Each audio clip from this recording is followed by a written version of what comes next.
బెజవాడ వాసులు ఇంకా వరద బీభత్సం నుంచి కోలుకోని స్థితిలో ఉన్నారు. 4 రోజులుగా బిక్కుబిక్కుమంటూ వరద నీటిలోనే బాధితులు జీవనాన్ని గడుపుతున్నారు. వరద ఉధృతి ఇంకా తగ్గకపోవడంతో వేలాది మంది బాధితులు కాలనీలను వదిలి బయటకు వెళ్తున్నారు. మరోవైపు ప్రకాశం బ్యారేజ్ దగ్గర వరద తగ్గడంతో లంక గ్రామాలు తేరుకుంటున్నాయి. వరద నీటిలో రోడ్లు కనపడని పరిస్థితి ఏర్పడగా ఇప్పుడు కాస్త వరద తగ్గుముఖం పట్టడంతో రహదారులు బయటపడుతున్నాయి. అయితే వరద ప్రవాహంతో రోడ్లు పూర్తిగా దెబ్బతిన్నాయి. దీంతో అధికారులు యుద్ధ ప్రాతిపదికన రోడ్లు మరమ్మతులు చేస్తున్నారు. దెబ్బతిన్న రోడ్లు ప్రజలకు ఇబ్బందికరంగా మారాయి. 3 రోజుల నుంచి వరద నీటితో లంక గ్రామాల ప్రజలు ఇళ్లకే పరిమితమయ్యారు. వరద తగ్గడంతో ఇళ్ల నుంచి బయటకొస్తున్నారు. సిబ్బంది కాలినడకన లంక గ్రామాలకు వెళ్లి సహాయక చర్యల్లో పాల్గొంటున్నారు.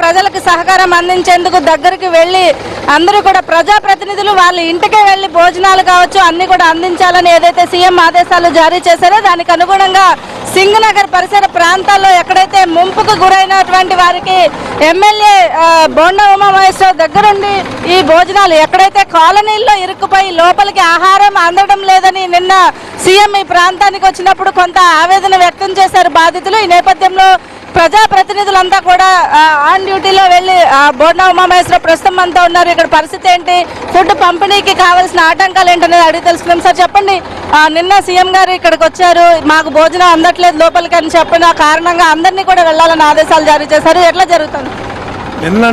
నిన్న మొన్న కొంచెం వాటర్ చాలా ఎక్కువ ఉండటం వల్ల ఒక బోట్ల మీద ఆధారపడాల్సి వచ్చింది, హెలికాప్టర్ల మీద ఆధారపడాల్సి వచ్చింది. ఇవాళ కొంచెం ఒక 5 అడుగుల వరకు నీళ్లు తగ్గినప్పుడు జేసీబీలతో ట్రాక్టర్లతో ఇంటింటికి తీసుకెళ్ళి ప్రతి డోర్ డెలివరీ ఇవ్వడమే లక్ష్యంగా ముఖ్యమంత్రి ఆదేశించారు. ఇవాళ ఉదయం నుంచి 12 లక్షల మిల్క్ ప్యాకెట్లు, అట్లాగే 7 లక్షల మందికి భోజనం ప్యాకెట్లు, ఇక వాటర్ క్యాన్లు, దాదాపు 700 వాటర్ ట్యాంకర్లు, రోజువారీ వాడకానికి ఉపయోగపడే వాటర్ ట్యాంకర్లు. అందరూ అధికారులు, రాజకీయ నాయకులు, కార్పొరేటర్లు, మా ఎక్స్ కార్పొరేటర్లు, డివిజన్ పార్టీ లీడర్లు అందరూ కూడా రోడ్ల మీద ఉన్నాం. రోడ్ల మీద ఉండి ముఖ్యమంత్రి గారి ఆదేశాల మేరకు ఏదైతే ఆయన కలెక్టర్ ఆఫీసులో రోడ్డు మీద ఉండి ఆయన మరి సేవ చేస్తూ ఉన్నారో, వరద సమీక్షిస్తూ ఉన్నారో, మేము కూడా ప్రాక్టికల్గా రోడ్ల మీదే ఉండి ప్రజలకు సహాయపడుతూ ఉన్నాం. ఇవాళ ప్రజలందరూ రిలీఫ్ వచ్చింది, నిన్నే వచ్చింది రిలీఫ్. మొన్నటికైతే బోట్లో కొంచెం తక్కువైంది భోజనం, అది వాస్తవం. కానీ ఇప్పుడు అన్ని రకాలుగా అందరికీ ఒక ఇంటికి 5 ప్యాకెట్లు కావాలంటే 6 ప్యాకెట్లు ఇచ్చేటట్టుగా మిల్క్ కానీ, భోజనం కానీ, వాటర్ కానీ, క్యాండిల్స్ కానీ, అగ్గిపెట్లు కానీ సమస్తం ప్రజలకు కావాల్సినటువంటి అన్నీ కూడా సప్లై చేయటం వల్ల ప్రజలు సంతృప్తి పొందుతూ ఉన్నారు. కానీ ప్రకృతి విలయం మరి ఎప్పుడు లేనటువంటి వర్షపాతం వాళ్ళ నమోదవటం, మళ్ళీ ఇప్పుడు వర్షం రావటం, ఇవన్నీ కూడా మాకు ఛాలెంజ్లు ఉన్నాయి. అయినా ఎదుర్కొంటాం. ఖచ్చితంగా సీఎం గారు ఏదైతే కష్టపడతా ఉన్నారో ఆయన ఆదేశాల మేరకు అందరం కూడా అధికారులు, పోలీసు, అన్ని యంత్రాంగాలు కలిసి ప్రజలకి ఏ ముప్పు లేకుండా చూస్తాం. మధురానగర్ దగ్గర గండి పడిందా లేకపోతే కావాలనే వాటర్ని డైవర్ట్ చేస్తున్నారా? ప్రజల్ని కూడా నిన్న ఖాళీ చేయించిన పరిస్థితి ఉంది. అక్కడ ప్రస్తుతం పరిస్థితి ఏంటంటే అది అనుకోకుండా బుడమేరు నుంచి గండి పడింది, దాన్ని రెక్టిఫై చేస్తున్నాం. ఇప్పుడు దానివల్ల ఇబ్బంది ఏమి లేదు. ఇంకా ఈ బుడమేరు వాటర్ అంతా కూడా ఏలూరు కాలువ ద్వారా వెళ్ళిపోతూ ఉంది. ఏలూరు కాలువ కానీ, రవేష్ కాలువ కానీ, బుడమేరు కాలువలు కానీ కిందకి వెళ్ళిపోయి కొల్లేరులో కలిస్తే ఇదే కాబట్టి ఇబ్బంది ఏమీ లేదు. ఖచ్చితంగా ప్రజలకి ఏ ఇబ్బందులు రాకుండా మధురానగరు 1వ డివిజను, ఆ ప్రాంతం దేవీనగరు, రామకృష్ణాపురం, గద్దె వెంకటరామయ్య నగర్ ప్రజలందరినీ కూడా మేము అబ్జర్వేషన్లో ఉంచాం. ఎవరికి ఏ ఇబ్బంది ఇప్పటివరకు లేదు, ఇబ్బందులు కూడా రానివ్వం.